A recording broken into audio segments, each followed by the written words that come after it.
오늘 우리 이 20장에서는 암몬하고 블레셋 마지막으로 싹 다 정리하는 그런 장면이 나오고 있습니다.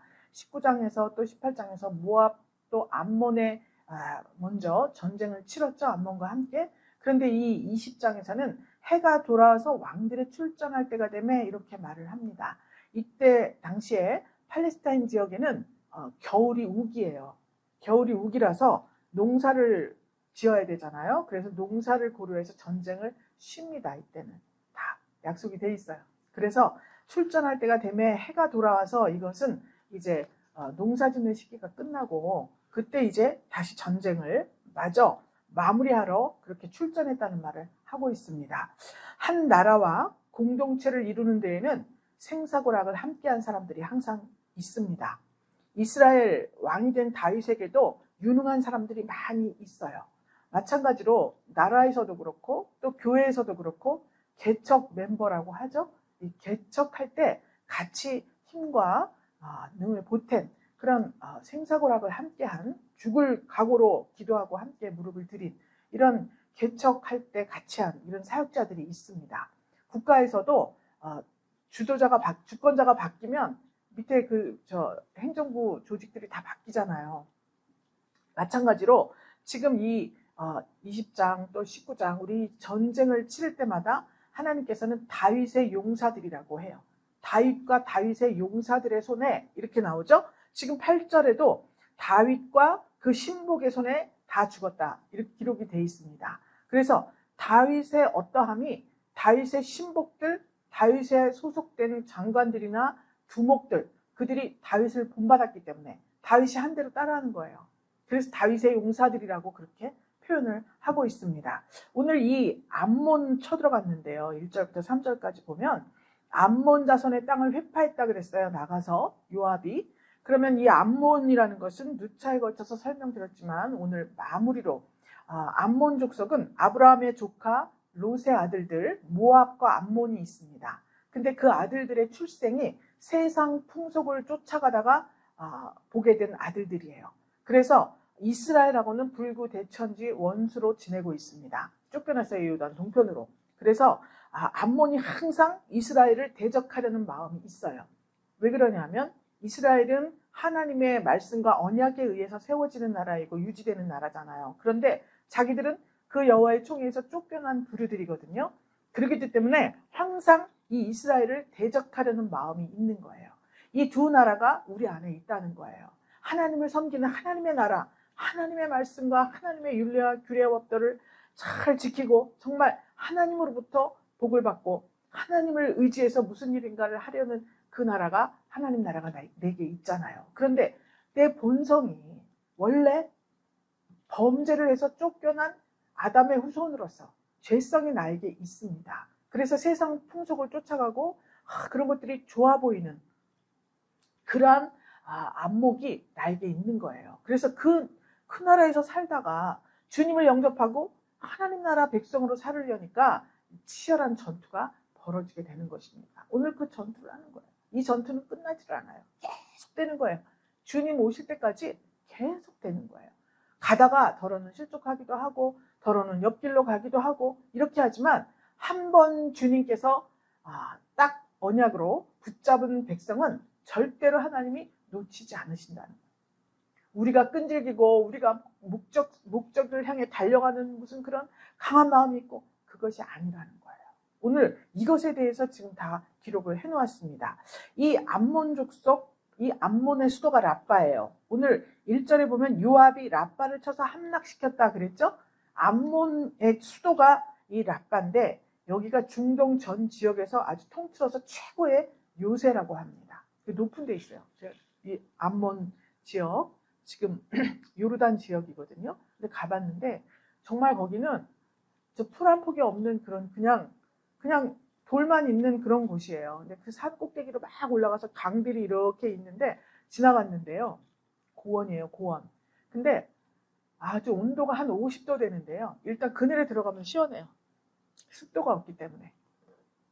그런데 거기에서 애들이 축구공이 없으니까 뭐 동그랗게 만들어가지고 그 높은 데서 50도 되는 땡볕에서 애들이 공 차고 있어, 우리가 지나가는데.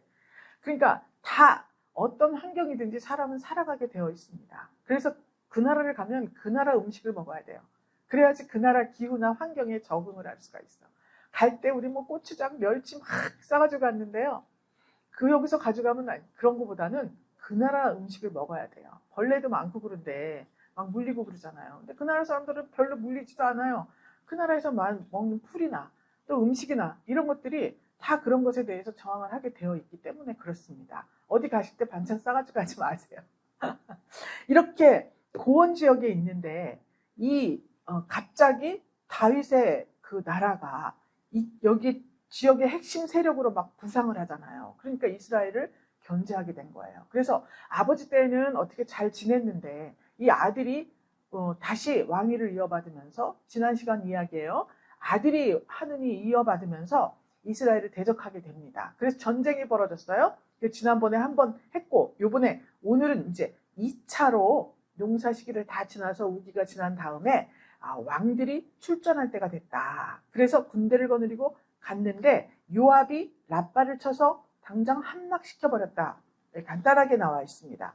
요압 장군의 용맹성이 나오는데요. 이 요압과 아비새, 이 둘은 지난번엔 모압을 물리칠 때 아비새도 장군으로서 전쟁을 치렀습니다. 이 요압 장군이 계속해서 나오고 있어요. 밧세바 사건 때도 요압이 가짜 이즈음이에요. 하나님께서 바벨론에 포로됐던 사람들이 돌아왔잖아요. 그 시각으로 이걸 썼는데 거기다 불륜 사건, 압살롬의 반란 사건, 세바도 반란 일으켰는데 그런 것들을 다 빼버린 거예요. 왜냐하면 이 기록들을 보고 힘을 얻어서 강한 자들, 거인들도 하나님 손에 의지하면 다 죽는구나. 희망을 가져야 되거든요. 돌아와 보니까 이게 예루살렘 다 회파돼 있잖아요. 그러니까 이때 용기를 주기 위해서 불미스러운 대목들은 다 뺐습니다. 그것들은 사무엘하에 기록이 돼 있어요. 그래서 항상 같이, 이건 사무엘하 12장에 나오는 이야기예요. 요압 장군이 한 일은 뭐냐면요, 예루살렘을 정복할 때 그 예루살렘에 여부수족 아시죠? 가나안의 7족속 중에서 가장 강력한 여부수족이 예루살렘을 장악하고 있었습니다. 근데 이들이 이 이스라엘 군대를 보고 모욕을 해요. 네가 이리로 들어오지 못한다 절대, 이렇게 조롱을 하고 그렇게 해요. 그랬더니 다윗이 분노했습니다. 역대상 11장에 나오는 이야기예요. 그래서 선포를 해요. 만약에 저 여부스를 쳐서 정복시키는 그 사람은 두목과 장관을 삼겠다, 이렇게 딱 선포를 합니다. 그랬더니 요압이 예루살렘 성을 점령해요. 그래서 두목이 된 거예요. 그때부터 다윗의 바로 장군이에요. 바로 밑에 2인자가 된 거예요. 그래서 그가 이렇게 예루살렘을 정복했죠. 또 오늘 1절에 보니까 라빠, 즉 암몬 족속의 수도를 그대로 함락시켜버리는 역사가 나타나고 있습니다. 하나님께서는 이사야 40장 31절에 있어요. 오직 여호와를 앙망하는 자는 새 힘을 얻으리니 독수리 날개 치며 올라간 같을 것이요 다른 박질하여도 곤비치 아니하겠고 걸어가도 피곤치 아니하리로다, 이렇게 말씀하고 있습니다. 이렇게 다윗과 요압이 하나가 되었습니다. 또 아비새라는 장군도 있고, 오늘 뒤에 블레셋을 공격할 때 보면 후사 사람 십북에 야일의 아들 에라난 쭉 나와요. 장대한 자들을 다 죽인 이런 장군과 장수들이 나오는데 7절에 보면 다윗의 형 시므아의 아들 요나단이 저를 죽이니라, 이렇게 나와요. 거인 하나를 죽이죠. 그러니까 다윗에게는 누나도 있고 형도 있었어요. 근데 그들의 소생, 조카들이 다윗의 측근이 되어서 이렇게 두목과 장관, 그래서 큰 일을 하고 전쟁을 도맡아서 행하는 그런 사람들이 됐다는 것입니다. 할렐루야. 형제자매가 중요해요. 형제자매가 중요해요. 자, 저에게도 형제자매가 있죠. 여럿이 있어요. 호적에 저 이상한 형제들도 엄청 많더라고요. 본 적도 없는 형제들도 많은데 그 중에서도 이렇게 요압이나 아비새 또 요나단과 같이 우리의 이 목회 사역에 전적으로 힘이 되어주는 이러한 형제 자매들, 조카들, 친척들이 있다는 것이에요. 그러니까 여러분들도 기도하세요. 기도하시면 하나님께서 여러분들을 도울 자들을 붙여주시는 거예요. 그래서 이렇게 다윗이 혼자 절대 할 수 없습니다. 공동체를 항상 이루어야 돼요. 합력해서 선을 이루는 것을 아름답게 보시는 하나님이세요. 형제가 연합하여 동거함을 아름답게 보신다고 되어 있습니다. 그래서 우리가 옆에를 쭉 돌아보세요. 한번 서로 바라보면서 내 정말 피를 나눈 혈육 친척 자매, 이들은 다 멀리 있어도 지금 여기에 있는 우리가 예수 피로 하나가 된 공동체 형제 자매들입니다. 이렇게 무슨 일을 하나님께서 명령하셨을 때 이 일을 하나로 합력하여서 일심으로 일심으로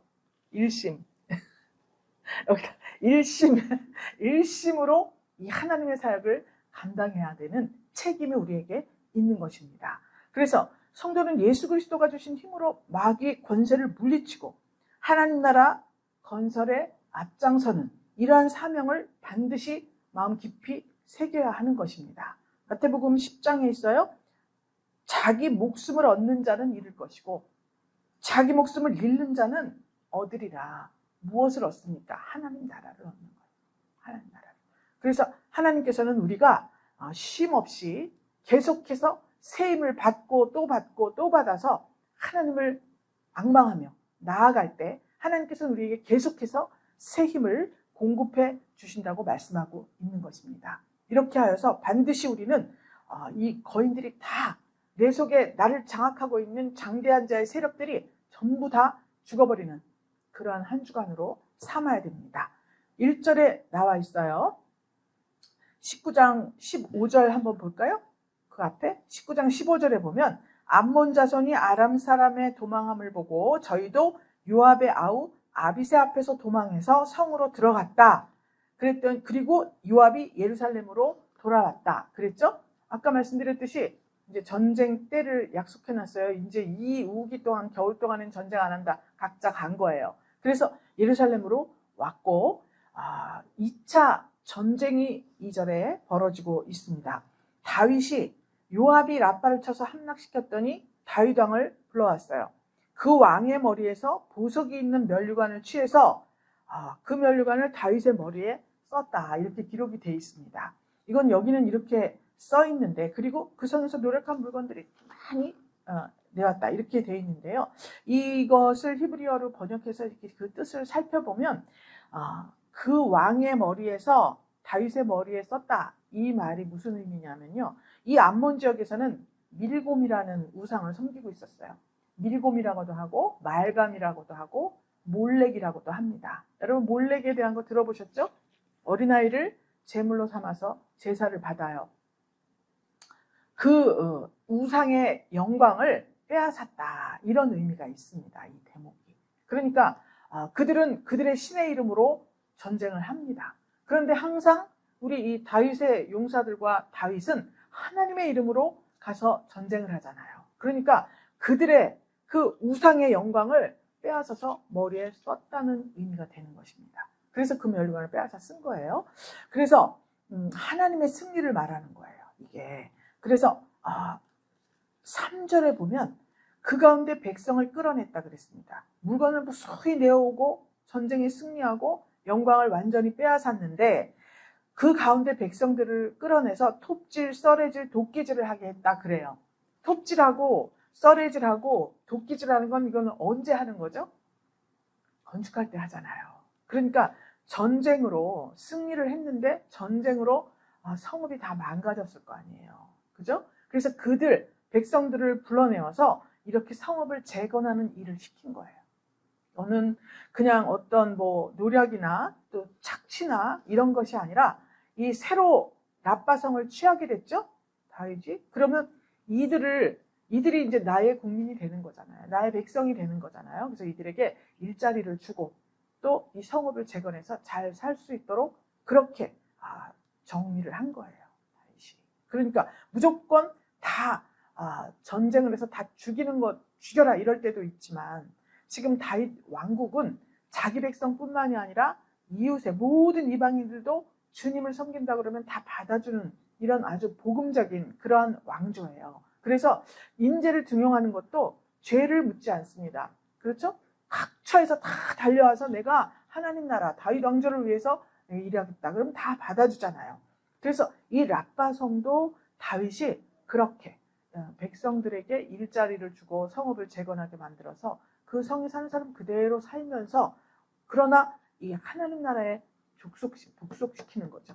예. 그래서 하나님께서 다윗의 통치를 이 랍바성이 다윗의 통치를 받을 수 있도록 그렇게 조치를 하는 거예요. 이 다윗이 하나님의 지혜를 받은 거예요. 그래서 하나님의 축복을 다윗이 받았어요. 또 다윗이 다스리는 나라가 받았어요. 그 축복을 전달해주는 그러한 일을 이 톱질, 썰해질, 도끼질 시키는 거, 이 아주 어감은 굉장히 무섭고 나쁘지만 사실은 이제 전쟁 후의 모든 상황 이것들을 복구시키는 그 작업을 통해서 하나님의 사랑을 전달하고 축복을 전달하는 그런 대목으로 우리가 볼 수 있습니다. 정복된 이방인들이 이 다윗의 통치를 받으면서 그들은 몰렉을 섬겼잖아요. 그 무슨 일이 있으면 어떻게 해요? 자기 애기를 잡아가지고 제물을 드리는 거예요. 어린이날 제가 한번 설교드렸죠? 애기를 몰렉 신에게 그걸 바치는데 애기를 막 이렇게 바쳐야 되잖아요. 그럼 여기서 막 불을 떼고 그 입으로 막 집어넣을 때 애들이 막 울고불고 난리를 치니까 사람들이 막 그날은 막 북치고 깽가리 치고 시끄럽게 하는 게 그 소리 듣지 않으려고. 그래 거기다 산채로 넣어가지고요. 불태워 죽이는 이런 제사를 하잖아요. 그러니까 그렇게 되었을 때 부모들이 옆집 애가 죽었을 땐 마음이 아파요. 그렇지만 내 애를 그걸 드려야 된다고 생각을 해보세요. 이게 있을 수 있는 일입니까? 자기들의 신은 그렇게 끔찍하고 잔인하고 정말 이거는 말할 수 없고 인간이기를 정말 포기해야만 할 수 있는 섬길 수 있는 이런 신이에요. 그런데 하나님께서는 자기들이 이방인임에도 불구하고 정복당한 피정복민들은 거의 다 죽이는 시대인데 그것들을 잘 살 수 있도록 이 성읍을 재건하고 또 다윗이 통치를 했으니까 여러 가지 이스라엘을 다스리는 방식대로 했을 거 아니에요. 그리고 조공을 바치고 이거를 바치면 평안을 보장해 주는 것 아닙니까? 하나님의 통치를 바꿔보니까 이방인들이 마침내 자기 삶에 올바른 가치가 뭔가 내 삶의 존재 이유가 이런 거였구나. 이걸 깨닫게 된 거죠. 믿습니까 여러분? 우리가 그냥 이 세상 속에 살 때는 어땠습니까? 늘 경쟁 구도 속에서 경쟁의식 때문에 내가 자격지심도 생기고 늘 무언가 목마른 인생을 살았어요. 내가 10개를 가지면 20개 가진 사람이 나를 압도합니다. 100개를 가지면 1000개 가진 사람이 나를 내 위에 군림하고 있어요. 그렇기 때문에 평안과 안정을 찾고 만족을 찾기가 힘든 그러한 삶을 우리가 살고 있었다는 거예요. 그런데 하나님 앞에 하나님의 율례와 규례와 법도 주의를 잘 지키시오. 11조를 드리시오. 감사를 하시오. 때때로 기도를 하시오. 말씀을 읽으시오. 하나님의 통치를 받다 보니까 내 삶의 존재 가치도 높아질 뿐만이 아니라 세상을 바라보는 시각이 세상에 나가는 것이 두려웠습니다. 늘 나보다 이 거인과 같은 장대한 자들이 지금 다 포진되어 있는 세상이에요.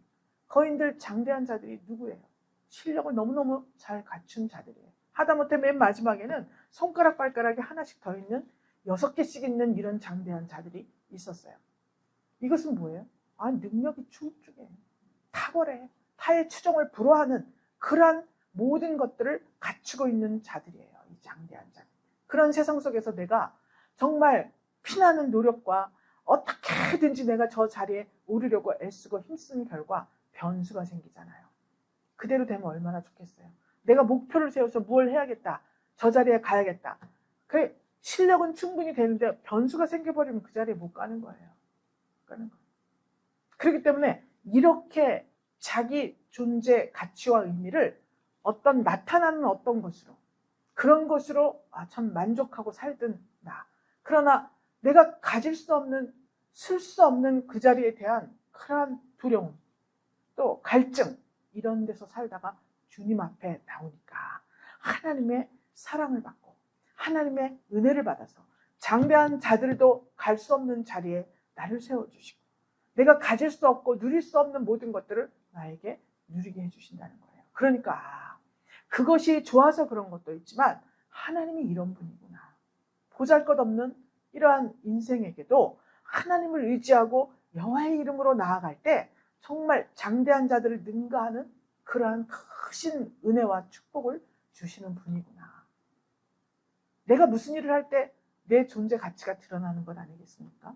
그래서 여러분들 명예욕이 큰 사람들은 꼭 무슨 장을 하고 싶어 하잖아요. 응? 학교에서도 어디 나왔어? 어느 학교 나 전교 회장 출신이야. 엄청 알아주더라고요. 전교 회장 출신. 회장 되고 싶고 반장 되고 싶고 뭐가 되고 싶고 장 되는 것이 아주 참 이게 꿈이에요. 왜 그러니? 그 존재 가치야. 그래야지 내 존재가 빛나 보여. 그래서 그렇게 살아왔던 그런 이 거인들을 사모하고 흠모하면서 살아왔던 우리의 인생이에요.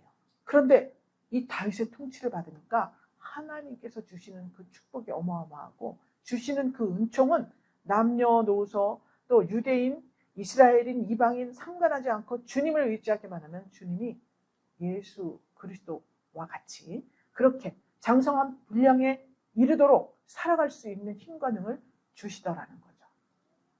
이게 그런 의미에 있습니다. 그래서 그렇게 정리를 하고 3절에 보니까 모든 백성과 함께 다시 예루살렘으로 돌아왔다. 이제 암몬은 2차 정보를 통해서 완전히 이제 다 정리가 됐습니다.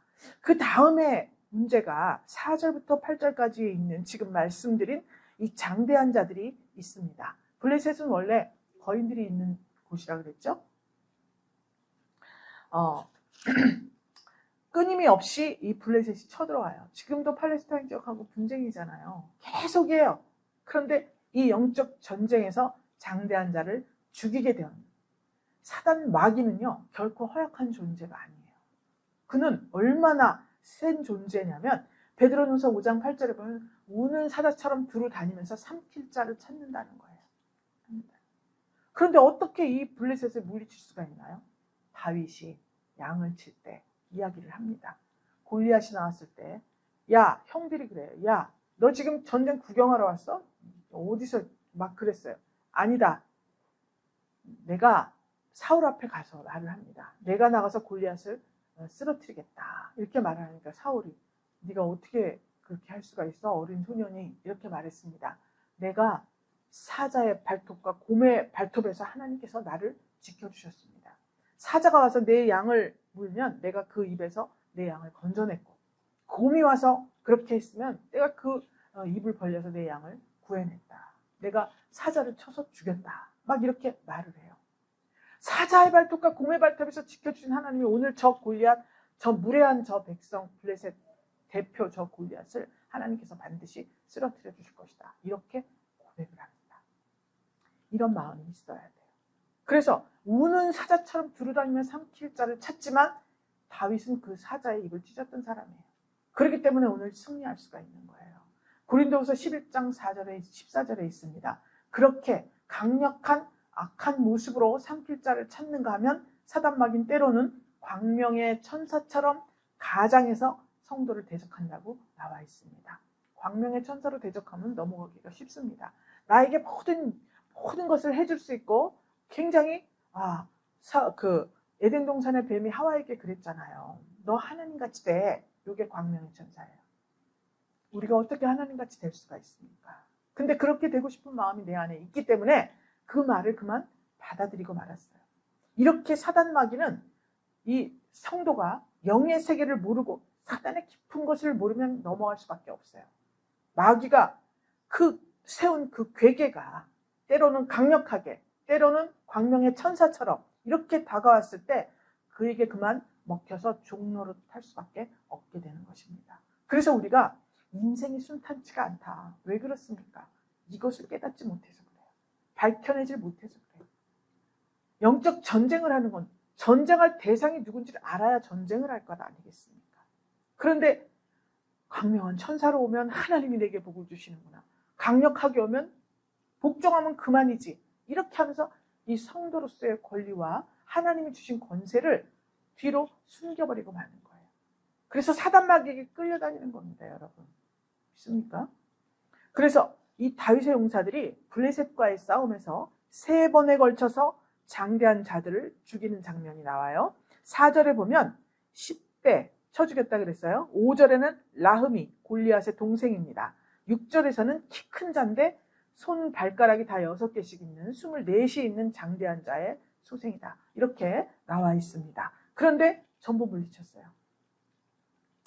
다윗이 용사들이 블레셋과의 싸움에서 승리를 하는데 그것은 우리가 사무엘상 17장에 보면 이미 다윗이 골리앗을 쓰러뜨릴 때 예견된 일이었습니다. 왜냐하면 사무엘상 17장 40절에 보면 물매로 돌을 던져서 죽인다 그랬는데 다윗이 골리앗을 보고 사울이 갑옷을 입히잖아요. 그래? 하나님의 이름으로 난 나갈 거다 그랬더니 다윗에게 자기 갑옷을 입히는데 다윗이 이렇게 해보니까 엄청 불편했어요. 키가 작으니까. 그래서 그걸 다 벗어버리고 저 매끄러운 돌 5개를 주머니에 넣었다 그랬습니다. 매끄러운 돌 5개를 집어넣고 물매 이렇게 돼가지고 끈 달린 거예요. 그래서 여기다 돌을 껴가지고 돌려갖고 팍 던지는 거 물매라 그랬죠? 5개를 돌멩이를 준비했어요. 근데 거기에서는 사무엘상 17장에서 골리앗 죽인 것만 나오죠? 지금 장대한 자가 5이 있었습니다. 사무엘하 21장에 보면 제일 골리앗 있어요.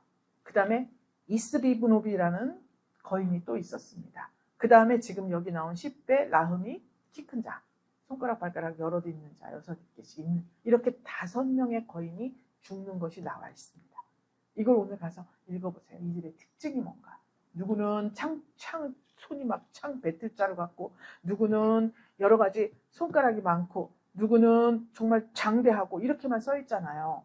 그러니까 이 중에서 우리가 제일 경계해야 될 자가 창자루가 배틀자루 이거 다 큰 거 우리가 다 알 수 있잖아요. 손가락 발가락이 6개는 장애인이잖아요. 지금 우리가 생각할 때는. 그런데 장애인이 아니라 그렇게 손가락이 우리는 5개 갖고도 많은 일을 할 수 있습니다. 그런데 하나가 더 있다는 거는 타의 추종을 불허하는 특이한 특장점이 있는 탁월한 점이 있는 이런 기능들을 말해요. 그래서 우리가 아무도 쫓아오지 못하는 바둑 천재, 또 외교의 달인, 또 이번에 올림픽에서 막 사격하고 막 이렇게 있죠?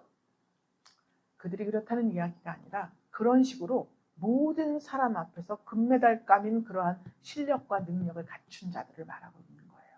그런데 그들을 모두 다 왜 죽여야 되느냐? 우리가 그렇진 않아요. 그런데 그런 것들을 소망하는 거예요. 그런 것들. 그랬으면 좋겠다. 그래서 그 힘을 키우려고 막 죽도록 공부하고 아파트에 집에 다 팔아가지고 자식 공부시켜. 엄마는 이렇게 살고 아빠는 이렇게 살았지만 너는 이렇게 살면 안 된다. 공부만 열심히 해. 그렇게 공부시키고 이렇게 인성이 전부 제대로 되지가 않아서 고학력자들 가운데에도 굉장히 범죄율이 높아가고 있습니다. 지금 이것들을 다 말하고 있는 거예요. 그러니까 이 장대한 자의 정체가 뭐냐? 외적 조건이 너무나 출중해요. 탁월해. 그래서 자기 힘과 능력을 앞세우는 마음이 먼저 드는 거예요. 탁월한 점이 뭔가? 내가 다른 사람보다 내가 탁월하다고 생각해서 정말 그것을 앞세우는 그러한 거인의 성분. 이것이 뭔가? 오늘 이걸 생각해야 돼요. 그래서 최첨단 시대에 접어든 지금 이 시대에 무궁무진합니다. 지금 개발 여지가 AI 나왔고 그랬더니 또 이거 얼굴 바꾸고 이상한 그런 사진 나오고 막 그랬잖아요. 이 사회를 뒤흔들고 있습니다. 각 방면에 있어서 흔들리고 있어요. 이런 장대한 자들 때문에. 블레셋의 장대한 거인들 같이 악한 세력, 거대한 능력, 또 개교를 가지고 성도들에게 몰려오고 있는 거예요. 그래서 시험 때 되면 교회 애들이 하나도 안 나오잖아요. 학생이 엄청 줄었다잖아요. 그 전에 얼마나 학생부가 재밌었습니까? 제가 중고등부 학생 교사였기 때문에 여름마다 수련회를 가면 30명씩 막 이렇게 갔잖아요. 규모가 적은 교회인데도 전교인 100명이건데도 학생부가 40명씩 됐었습니다. 그들하고 우리 수련회 꼭 같이 갔어요. 그런데 요즘은 가는 애들이 많이 없다고 그러지 않습니까? 공부시켜요. 주일날도 학원 가야 돼. 토요일에 학생 예배가 있었는데 전부 학원 가야 돼. 그러니까 진짜 힘들어요. 이때 추상적인 것이 아니라는 거죠. 이 성경 말씀이 추상적인 게 아니라 현실이야. 나의 현실이에요. 그래서 구체적으로 우리 생활 영역 곳곳에 스며들어 있다는 거예요. 이것을 밝혀내야 돼요. 에베소서 2장에 있어요. 그때 너희가 그 가운데서 행하여 이 세상 풍속을 쫓고 공중의 권세 잡은 자를 따랐으니 곧 지금 불순종의 아들들 가운데서 역사하는 영이다. 이렇게 되어 있습니다. 왜 옆길로 가고 왜 환난을 만나고 왜 어려운 그런 일을 만납니까? 불순종의 아들들 가운데 역사하는 영. 그 영을 내가 수용한 거예요. 그래서 내가 잘못을 저지르고도 하나님 앞에 죄를 범하고도 그게 죄인지를 몰라. 왜? 세상에서는 그런 걸 보고 죄라고 하지 않습니다. 몰라요. 왜 그래? 뭐 그게 무슨 큰일이야? 이 정도로 넘어가 버리는 거예요. 이게 불순종의 아들들 가운데 역사하는 영입니다. 하나님이 그렇다면 그런 줄 알아야 돼요. 하나님이 하지 말라 그러면 하지 않아야 됩니다. 그런데 하나님이 하지 말라는 거 내가 했을 때 불순종의 아들들의 가운데 역사하는 영이 나에게 역사를 했구나. 이렇게 깨달아서 적용을 시켜야 된다는 거예요. 그래야 이 거인들을 죽일 수 있는 힘과 능을 받게 되는 것입니다. 악한 문화가 판치고 있어요. 매스컴도 다 역기능이에요. 우리에게 많은 정보를 주려고 했는데 사실은 나쁜 정보가 더 많아서 아이들에게 위해가 되고 있습니다. 자라나는 다음 세대들에게 정말 위해가 되고 있어요. 경제 제일주의, 돈의 노예로 만들어버렸습니다. 고도의 과학을 통해서 창조주 하나님께 도전을 했습니다. 성도라면 이렇게 편리한 세상, 풍요로운 세상, 이런 흐름 속에서 정신을 차리고 깨어있어라. 여호와를 앙망하는 것이 그것을 말하는 것입니다. 적극적으로 싸워서 이겨야 되는 거예요. 피한다고 되는 일이 아닙니다. 하나님의 전신갑주, 말씀으로 무장하고 전적으로 하나님을 의지할 때 아무리 거인의 세력이라 할지라도 우리를 그리스도의 사랑에서 끊을 수가 없습니다. 하나님께서 싸워주시는 거예요. 이렇게 장대한 자가 나타났을 땐 꼭 싸워야 됩니다. 그런데 두 번째 6절, 7절을 보면은요, 가드에서 전쟁할 때 그곳에 키 큰 자가 있었는데 7절에 보니까 저가 이스라엘을 능욕하는 고로 이렇게 나와 있습니다. 이스라엘을 비우셨어요. 골리앗과 같이. 거인들의 특징은 힘이 없는 것 같고 또 규모가 작고 외모가 부실하면 이렇게 능욕하고 조롱하는 데 익숙합니다. 그러면 우리가 이쪽 편이면 조롱을 받는 것을 당연하게 생각해서 그들을 따라가려고 애쓰고 힘쓰고 노력을 합니다. 이게 잘못됐다는 거예요. 저들을 능욕했어요. 그 능욕하는 자들을 죽였습니다. 다윗의 손과 신복의 손에 죽었다는 거예요. 성도를 능욕하고 조롱하고 교묘한 방법으로 하나님과 성도 사이를, 이 공동체 안에 있는 형제 자매 사이를 이간질하는 이 악한 영, 이것이 바로 이 장대한 자들의 소행입니다. 그래서 성도가 분별력과 판단력이 있어야 돼요. 늘 깨어서 살피지 않으면 진리인 것 같이, 복을 주는 것 같이 발람의 꾀가 우리를 엄습합니다. 이세벨 영이 우리에게 타협하라고 종용합니다. 그래서 그것이 복이라고 말해요. 사단 마귀의 괴계에 우리가 속아 넘어갈 수밖에 없게 만들어 놓는 것이 마지막 때의 세태입니다. 하나님의 성령께서 주시는 지혜와 명철을 받아야 됩니다. 그래서 말씀의 전신갑주로 싸워 이겨야 됩니다. 악한 세력에게 굴복하지 않고 싸워 이겨야 돼요. 이것이 하나님의 백성입니다. 대장 되신 예수 그리스도를 앞세우고 우리는 영적 치열한 이 전쟁을 싸워야 하는 거예요. 참 포도나무이신 예수 그리스도, 그분에게 접붙임받고 내 안에 있어야 된다, 이렇게 말씀하시지 않습니까? 그 안에 있다면 아무리 장대한 세력이라 하더라도 8절과 같이 하나님 예수 그리스도 그분의 능력 앞에 다 죽고 정복되고 소멸되어 버리게 되어 있습니다. 할렐루야. 디모데전서 6장 12절에 있어요. 믿음의 선한 싸움을 싸우라. 영생을 취하라. 이를 위해서 네가 부르심을 입었고 많은 증인 앞에서 선한 증거를 증거하였도다. 이렇게 기록이 되어 있습니다. 믿음의 선한 싸움을 싸워야 되는 거예요. 그래서 내 속속들이 세포 하나하나 제가 이 DNA 그 게놈 지도를 그렸잖아요. 개놈 지도에 염색체가 이렇게 돼 있는 거, 막 이렇게 꼬여진 거 막 이거 보셨죠? 그 중에서 염색체 하나만 잘못돼도 장애인이 나오잖아요. 이걸 밝혀낼 수 있어야 돼요. 우리가 하나님 앞에 온전한 모습으로 되기 위해서 우리는 하나님 앞에 지혜를 구해야 되는 것입니다. 그래서 발람의 꾀, 니골라당의 교훈, 이세벨의 가르침, 거짓 가르침 이런 것들을 전부 간파해내서 하나님의 능력으로, 예수 그리스도의 능력으로 우리는 이겨낼 수 있게 해달라고 하나님 앞에 기도해야 되는 것입니다. 왜 그렇습니까? 이 선한 싸움을 마치고 믿음을 지키면 이제 후로는 의의 면류관이 예비되어 있다. 이렇게 말씀하고 있어요. 주의 나타나심을 사모하는 모든 자에게 의의 면류관이 준비되어 있다. 그 예표로 다윗이 우상의 면류관을 뺏어가지고 자기 머리에 쓴 거예요. 그 면류관은 장차 우리가 받게 될 것입니다. 하나님 앞에 사단 마귀의 괴계를 물리치고 그 우상들의 영광을 빼앗아서 그리스도께 영광을 올려드리는 그 면류관, 그것 벗어서 다 주님 보좌 앞에 던지잖아요. 요압도 그랬습니다. 자기가 쳐서 항복시켰는데 다윗에게 오라 그래갖고 마무리하라 그래요. 왜 그러죠? 내가 이 성을 쳐서 라빠 성을 쳐서 이겼으면 이 성이 혹시 요압 성이라고 이렇게 이름 불릴까봐 겁납니다. 왕이 오셔서 취하소서. 그래서 다윗 왕의 공로로 전부 기록이 되게 해놓았어요. 우리도 마찬가지. 우리가 믿음의 선한 싸움을 싸울 때 예수 그리스도의 이름으로 싸우고 그 모든 공로를 하나님 앞에 드릴 때 우리에게 주시는 그 의의 면류관조차도 하나님 보좌 앞에 드리는 이 24 장로들 나오죠? 그 장로들과 같이 그렇게 하나님 앞에 전적으로 순종하고 선한 증거를 만방에 비추는 저와 여러분 되시기를 주 예수 그리스도의 이름으로 축복합니다. 하나님 감사드립니다. 우리 분이엘 권석들은 모두가 진리의 말씀을 옳게 분별하며 부끄러움이 없는 일꾼으로 인정받는 자로 하나님께 드려지기를 축복합니다. 반드시 한 사람 한 사람 모두가 선한 싸움을 마치고 의의 면류관을 받는 존귀한 역사로 충만하게 하여 주시옵소서.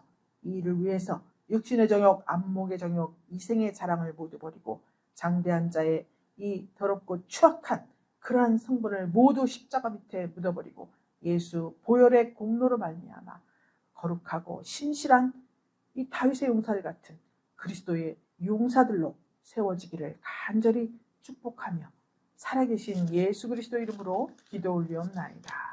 아멘.